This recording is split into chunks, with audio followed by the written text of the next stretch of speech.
use the original dock, if you use it in handheld mode the most, like I do, then it will be a little bit better experience because of the bigger screen and all that.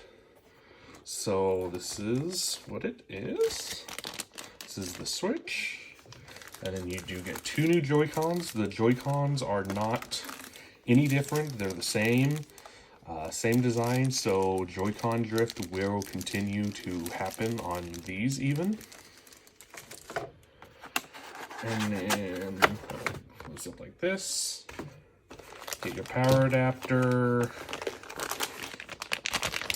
HDMI cable,